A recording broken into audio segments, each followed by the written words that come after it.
Hello friends, welcome to Chandrima's world. Chandrima's ওয়ার্ল্ডে তোমাদের সবাইকে স্বাগত। আজ আবার হাজির হয়েছি নতুন একটা রেসিপি নিয়ে। আজ বানাবো ডিমের একটা রেসিপি। ডিম কষা তো আমরা সবসময় বাড়িতে বানিয়ে থাকি, কিন্তু আজ একটু অন্যরকম ভাবে বানাবো। আজ আমরা বানাবো পেঁপে দিয়ে ডিমের দম, যেটা কিন্তু অসাধারণ টেস্টি, গরম ভাতে অপূর্ব লাগবে। এমনকি রুটি, লুচি, পরোটা সবকিছুর সাথেই সার্ভ করতে পারো।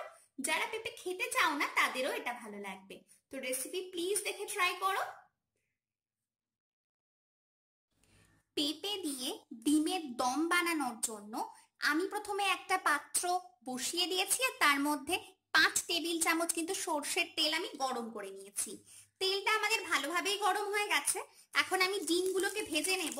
ডিমগুলোর গায়ে আমি সামান্য একটু নুন হলুদ মাখিয়ে দিয়েছি।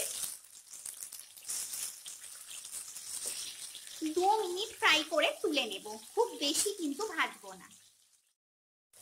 ডিমগুলো কিন্তু আমার 2 মিনিট ফ্রাই করা হয়ে গেছে। এবার আমি এগুলোকে তুলে নিচ্ছি।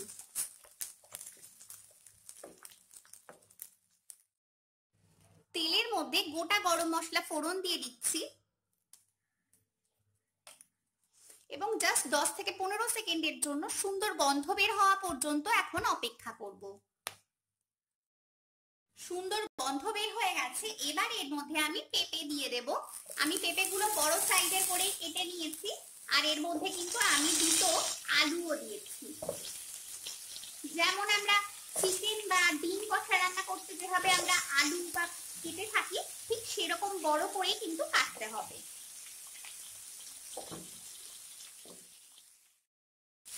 2 থেকে 3 মিনিট সময় নিয়ে ফ্রাই করে নিতে হবে খুব ভালো করে, বেশ লাল লাল করে। এখন আমরা আলু আর পেঁপে গুলোকে ফ্রাই করে নেব। এই রেসিপিটা তোমরা রুটি, ভাত সবকিছুর সাথেই ট্রাই করতে পারো, ভীষণ ভালো খেতে হয়।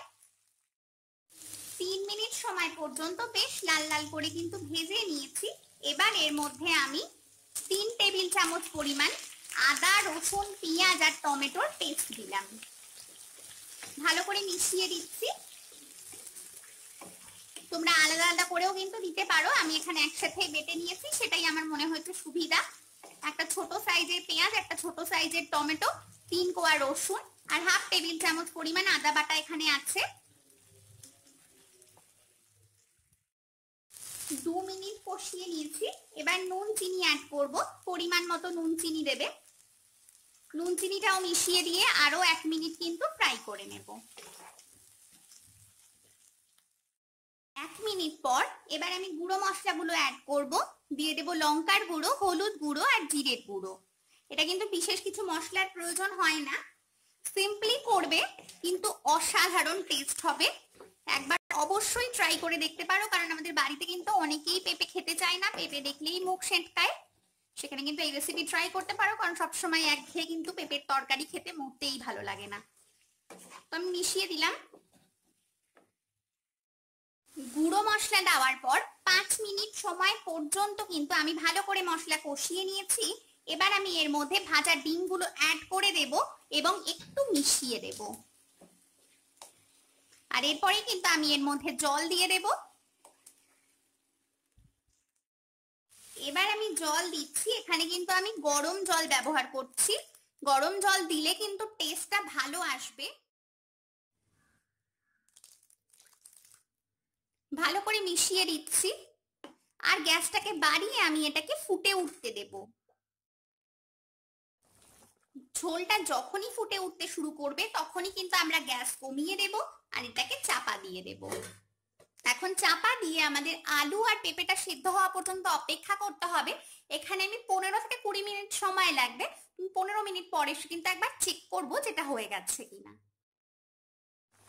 20 মিনিট পর আমি কিন্তু এখানে ফিরে এসেছি এবং আমি চেক করেছি আমাদের পেঁপে আর আলু কিন্তু ভালোভাবেই সেদ্ধ হয়ে গেছে। দেখো, পেঁপে ভেঙে যাচ্ছে এবং আমাদের আলুও কিন্তু সেদ্ধ হয়ে গেছে। তো এই অবস্থায় আমি এর মধ্যে দিয়ে দেব গরম মশলা এবং খুব ভালো করে গ্যাসটা বাড়িয়ে নিয়ে এটাকে আমরা মিশিয়ে দেব এবং আরো 1 মিনিট পর্যন্ত ফুটিয়ে নিয়ে কিন্তু আমরা সার্ভ করে দেব।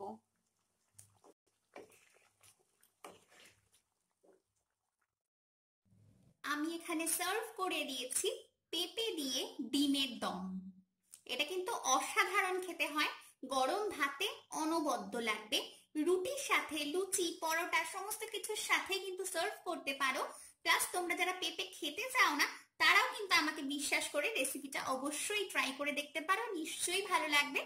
ভালো লাগলে লাইক করো, কমেন্ট করো, শেয়ার করো, আর অবশ্যই কিন্তু আমার চ্যানেলটাকে মনে করে সাপোর্ট করো এবং আমার চ্যানেলটাকে সাবস্ক্রাইব করে নিও। চলো আজকের জন্য আসি, আবার দেখা হবে নতুন কোনো রেসিপি নিয়ে। ততক্ষণের জন্য সবাই ভালো থেকো,